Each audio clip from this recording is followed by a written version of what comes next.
Hi today, my name's Jacob. I'm sure that lots of you have seen my videos floating around YouTube and on the forums, but I'm doing a video today to demonstrate my app for Android and OS X.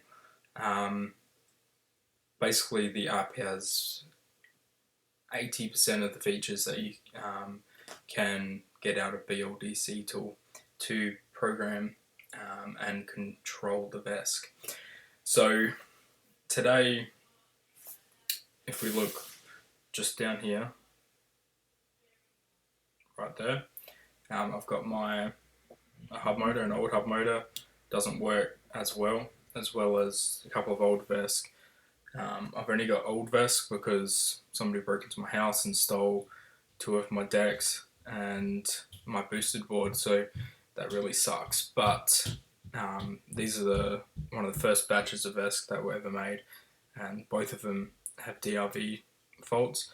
One won't even do detection or run a motor, the other one will do a little bit badly. But I'm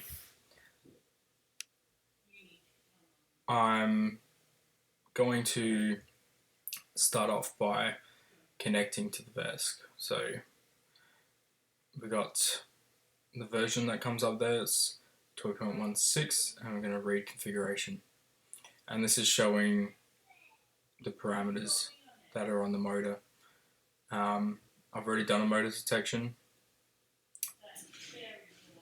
but I'm going to load a default parameter for this motor.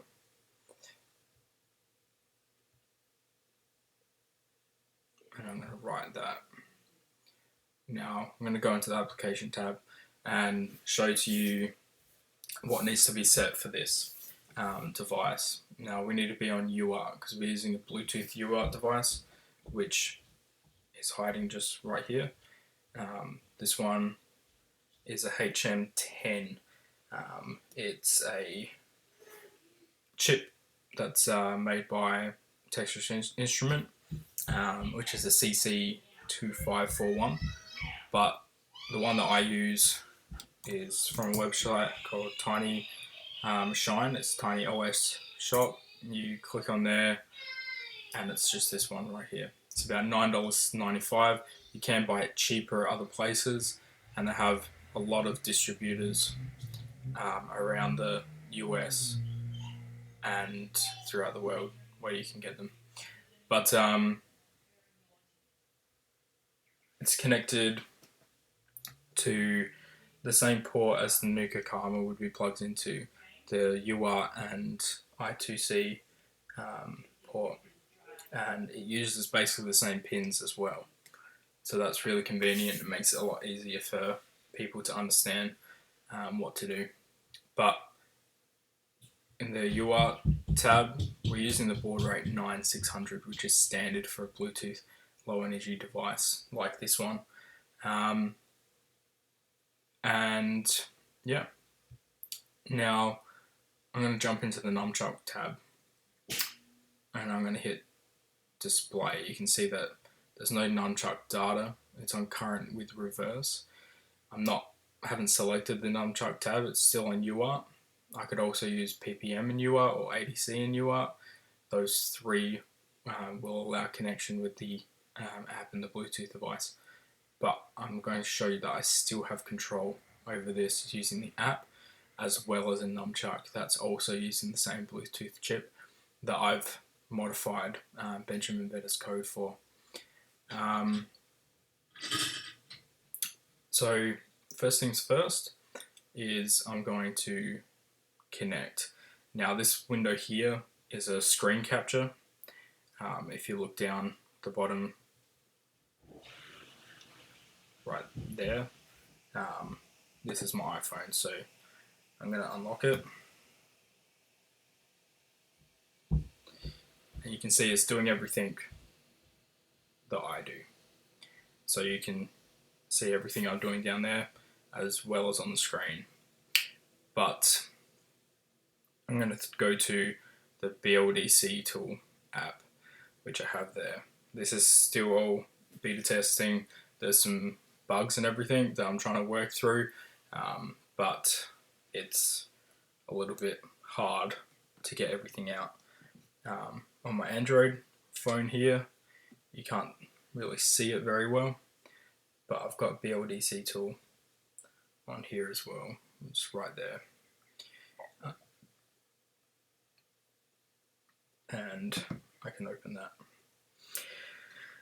So I'm going to go into BLDC tool on my iPhone, and I'm going to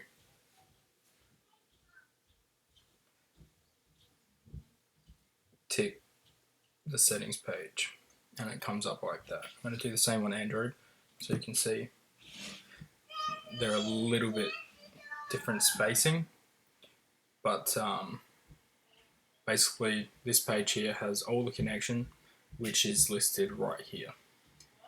The control parameters and things like that as well. So we have most control over the VESC for testing as well. We've got CAN forwarding, and it's preset to 1. Now that's so I've got my second VESC connected to the 1 port. I'm not actually going to tick this ever throughout the video because I don't need to, but I'm going to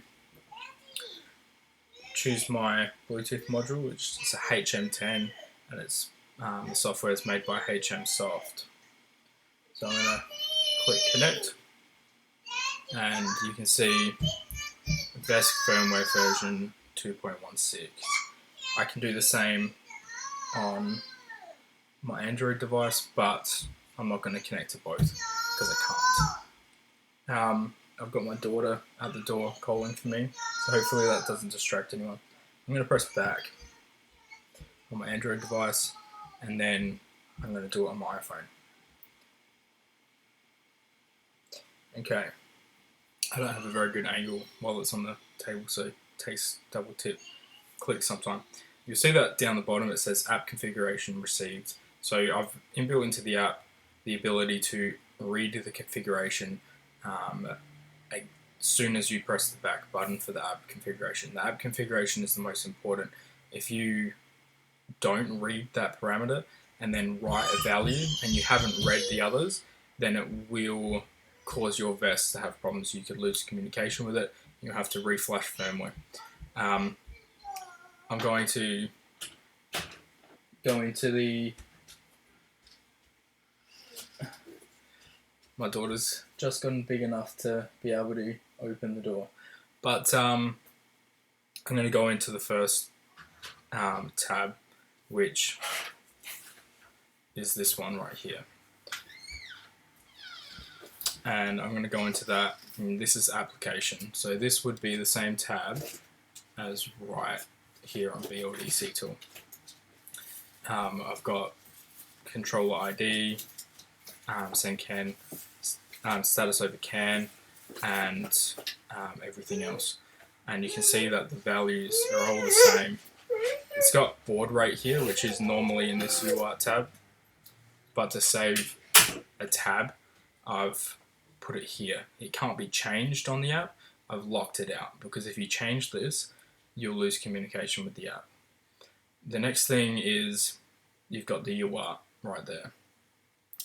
Anything with uart, you can still use the app with. So ADC, PPM uart, and uart. Basically, if you choose any of the others, you'll lose communication with the app. So I'm going to tick PPM just by itself, and we get a warning. This setting will stop communication with this mobile app. It's the same on Android. So if I did it on Android and then press PPM, it comes up with the same error message. The reason why I've done this is to just tell people you can still write that configuration, but if you do, it's not going to work with the app anymore. The next thing I'm going to do is press back, and I'm going to the Modem Limits, which is this one right here. Now that would be the same as your general tab in BLDC tool. So I've got current limits that I can set, and again down the bottom it came up saying motor configuration received. So as soon as you go into that page, it reads the configuration for you automatically. If you've gone into your settings page at all, so I'll go into settings right here, and then you press back into there and you hadn't connected. So if you open this page and you hadn't connected the Bluetooth device yet, and you went into settings and then you connected and then pressed back, it wouldn't read these configurations. It would say app configuration received because that's the most important one, but you're going to have to scroll down to the bottom and click read configuration, which is right there. But as you can see, we've got your current limits, your RPM limits, your temperature limits, other limits, and your startup boost, which is normally in the advanced tab, but I've moved it because it's something that some people use, and I think it's good to not have so many tabs. But if you click on this one, there's a few bugs, but I haven't got the precision quite right on this one, so I could go like that and 0.9, and that's what it's set at the moment. If we look in the advanced tab here, it's set at 0.6, sorry. If I change that to 0.9 and I go write configuration,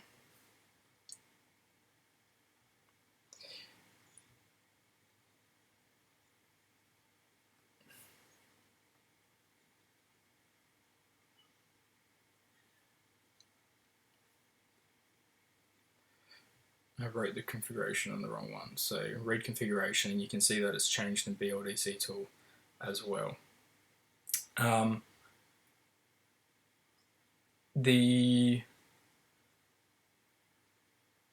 If we go into the back page, actually I'm going to go into settings. Okay guys, I tried to see if there was an option in iPhone to show touch presses, but it doesn't exist without putting custom code in, so I can't demonstrate that. But I'm going to get out of the Modem Limits page because I think you can see there's read configuration, write configuration, and I'll maybe demonstrate a few more write configurations. If I click on this one and change my motor current to 40, done, scroll down the bottom, click write configuration, then move over to this BLDC tool and read, you can see that it's changed. Now, the reason why it says VESC firmware version 2.16 is I've added forwarding. Now, what this means is if you have a VESC connected via CAN bus and you set that VESC to CAN ID 1 and you have the master at 0, then when you press write configuration, only in motor configurations and limits, it will send that to the other VESC as well. So it's a really cool feature that I've implemented. It means that you don't have to be swapping VESC to VESC, especially if you have a dual drive. I'm going to press back, go through the rest a bit quicker. We've got the BLDC page, which is the same as the one here. So you can set your minimum RPM, your sensorless hybrid mode, dual motor detection as well. I don't think I've got it set up at the moment to be able to do motor detection. I do. You see that? I just did a motor detection. You see the limits popped up over here. At the moment, the limits aren't showing in the box down the bottom there. but I'm working on fixing that. But the fact that you can do a motor detection on your phone is actually pretty damn cool. So we're going to go back again, and you did see FOC there, but it's not finished. As you can see, I've actually got 3 columns there. If I rotate my phone to portrait mode, you can see that there's a few more columns and everything, but in this mode here, you can't see them all. So I'm not going to go into that, I haven't finished it. I'm going to press back and go into app configuration control.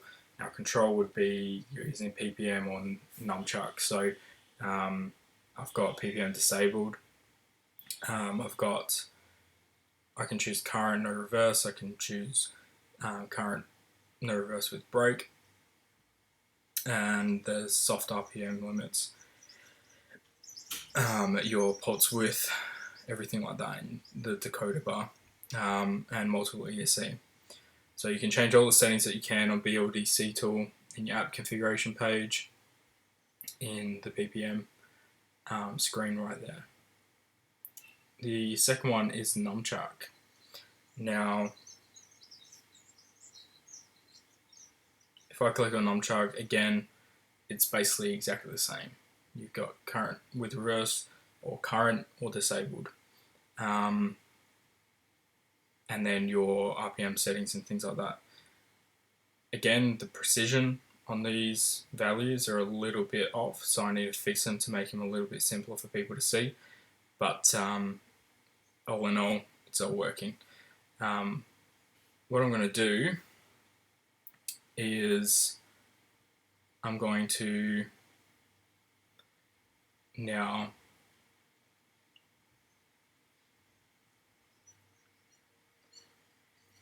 reconfiguration on BLDC tool here, and I'm going to, on my app, go back and go into the real-time data page, which is right there. And you can see that I have data that I can read, like power, battery watts, RPM, motor current, everything like that, so voltage. And I can simply turn that on by pressing activate sampling. The same as in BLDC tool here. You press activate sampling and it would activate. You can see that the values are pretty much exactly the same running there. There's no fault code at the moment, but we don't have the plotting, which I think was just a little bit too much for this app at the moment, and I might add it soon, but I'm going to turn off activating sampling. It's still running on this one. On the app side, it's a little bit slower, only because on a 9600 baud rate, the communication speed isn't particularly that fast. So I'm going to go back into my application tab, and you can see it's all the same. But now what I'm going to do is I'm going to press just that little toggle right there. When I press that, you could see that this bar went to the middle, which is the 0. Now this is showing that the application is connected directly to the Nunchuck tab, and we can control our motor. So what I'm going to do is I'm going to move this slider, the slider right there. Stupid record thing keeps popping up, but I'm going to move that slider and watch this slider move and listen for the motor, as well as also seeing it right there. And all these windows are going at the same time. You see my hands moving, they move at the same time. If I touch my phone, you can see my arm, everything's moving at the same time. So I'm going to touch this.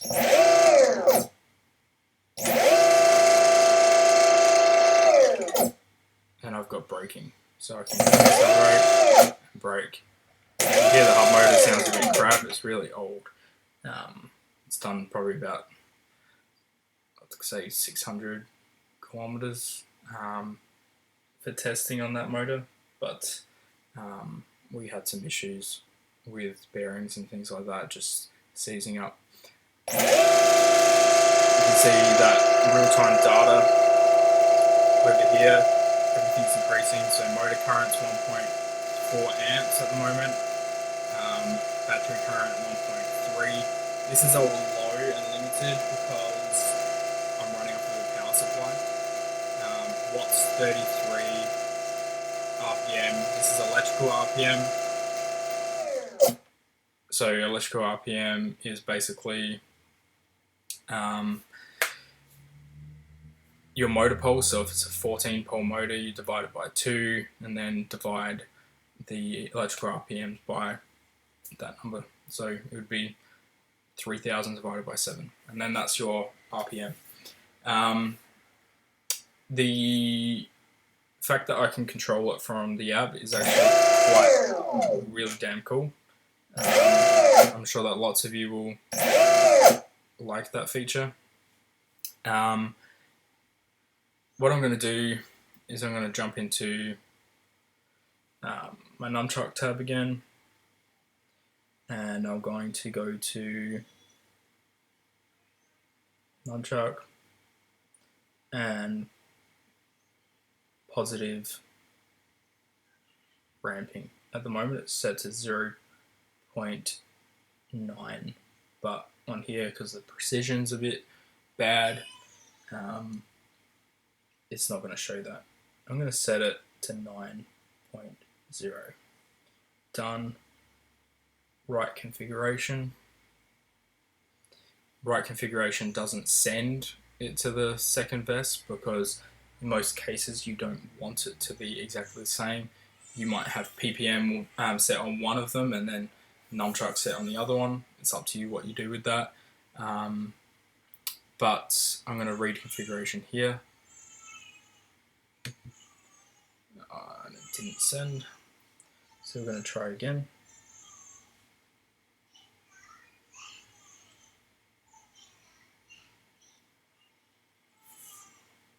Right configuration. There you go. So it's changed to 9. Now what I'm going to do is I'm going to go back into the control page right there, and I'm going to use my finger and pull it, and you can hear that the motor took longer to start up. So that's the ramping working. If I did something crazy, I'll just do it here because it would be a bit quicker. And set this to 99. And then right configuration. And then did it. The motor ramped up a lot slower. So this then sets your acceleration speeds.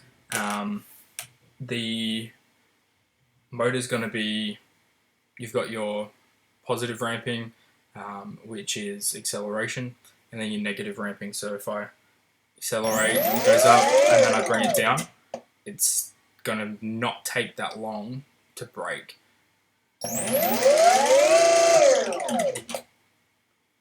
But it's still going to delay it a little bit. I could set, let's set it to 29.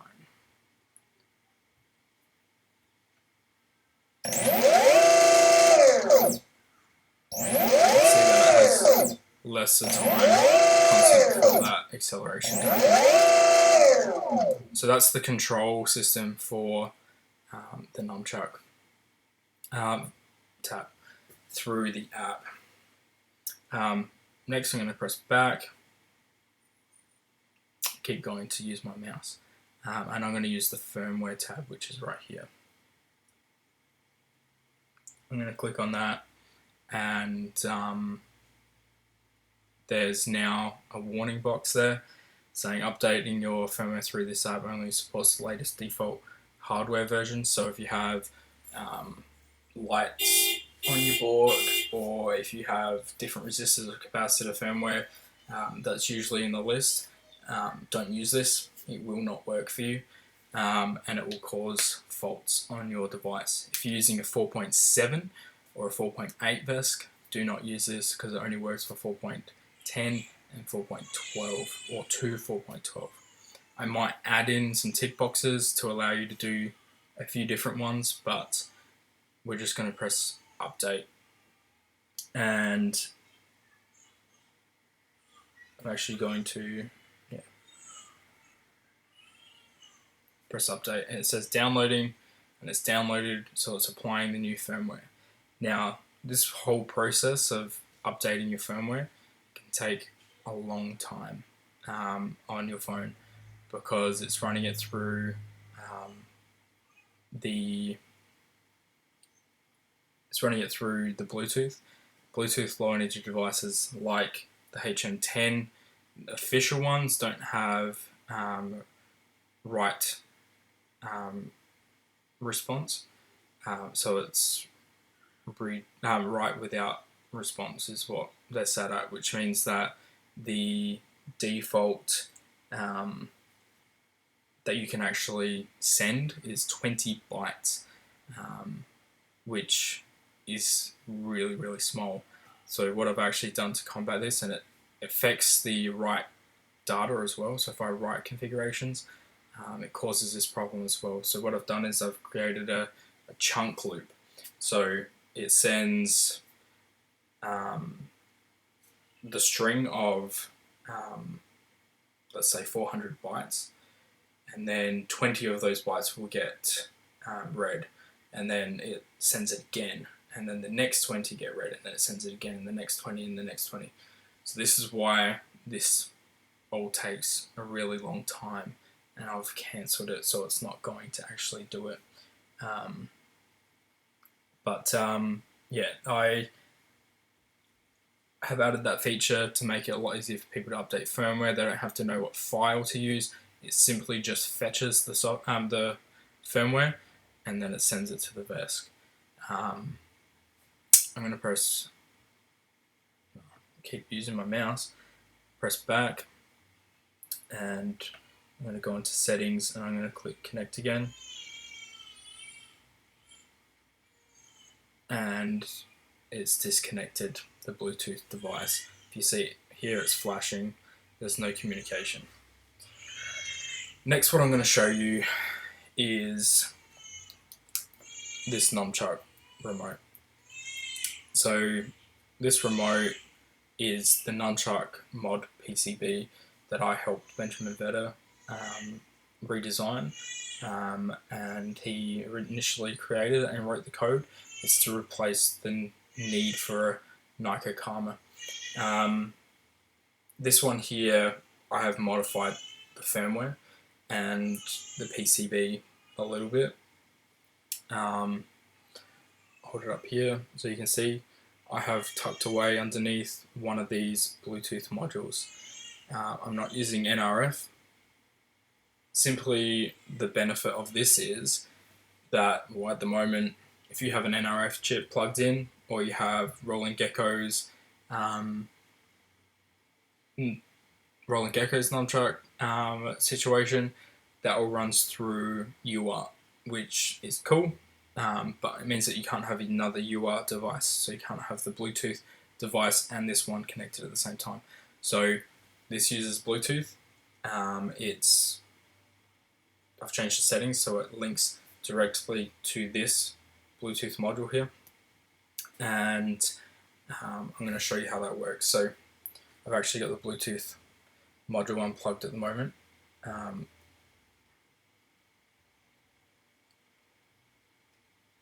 going to unplug the battery first.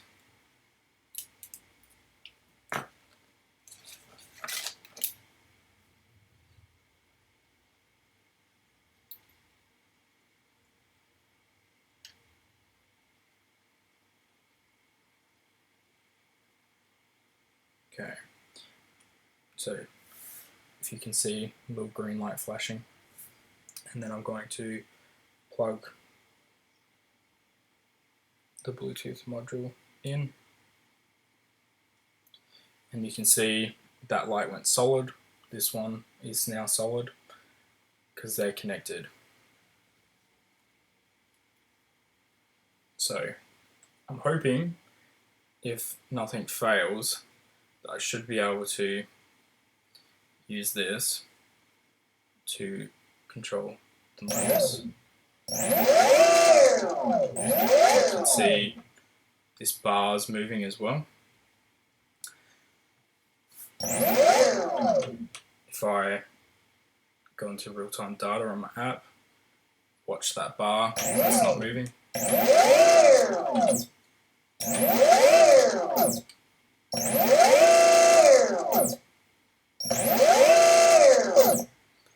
So I've got that set pretty slow. I'm going to press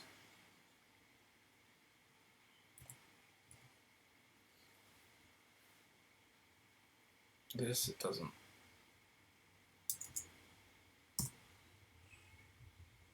I'm going to set it to 9, which is default right configuration, and then it's going to be a lot faster.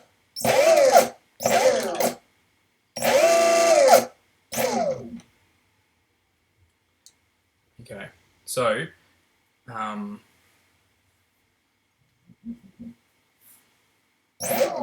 that's really cool. I'm going to accelerate. Press the C button. You can see that I still have cruise control support.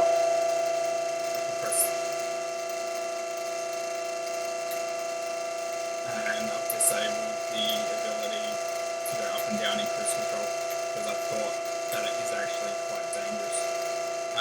And it would be sending too many packets back and forth that it's not actually getting this through Bluetooth because of the 20 bytes limit. But I can let go.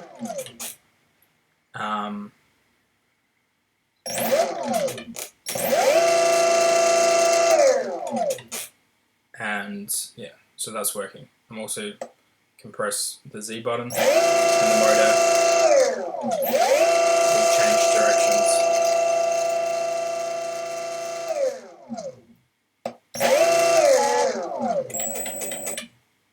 Oh.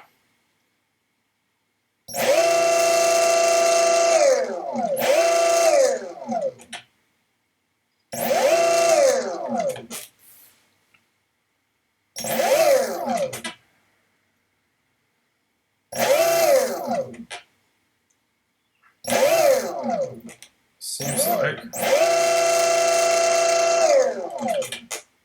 I've actually got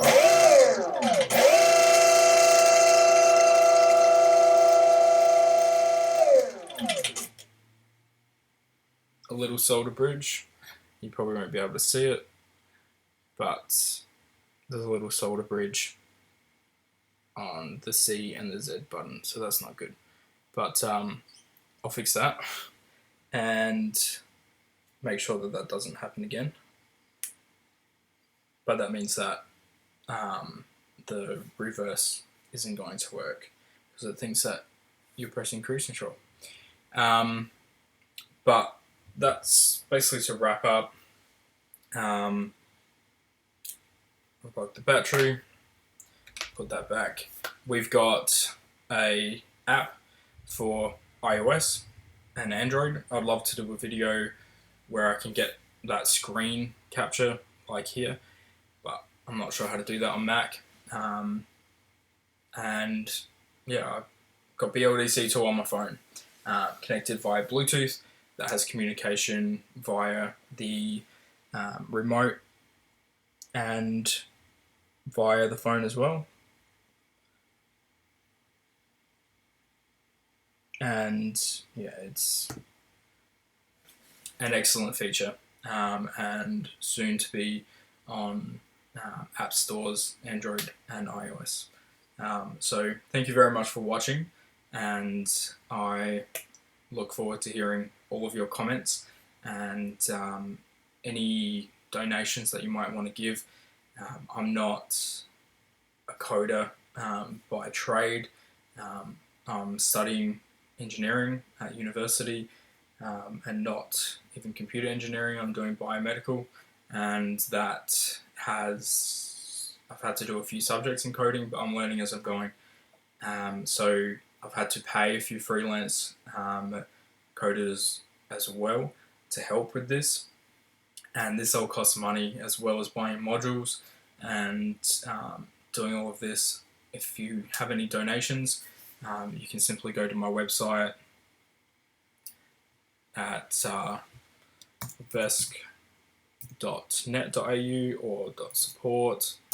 So we're going to redirect to here. You've got your information about BLDC tool you can download for Windows or OS 10. You can buy a VESC, which I basically put an order in for you through Inertian or Ollieblobs, whoever you want to go through, but a little bit of the profit goes to me to help support this project. Or you can go skip. It's got some information about the app, and you can give your donation. Highest levels $20, intermediate $5, and basic, but you can stick that much in there and click donate if you want. I'll send you, or you can download BLDC tool for free. Anyway, you don't have to send me any money. You can click now for download if you don't want to donate, but if you send me some donations, I can keep up the good work. Thank you very much for watching again, and have a good day.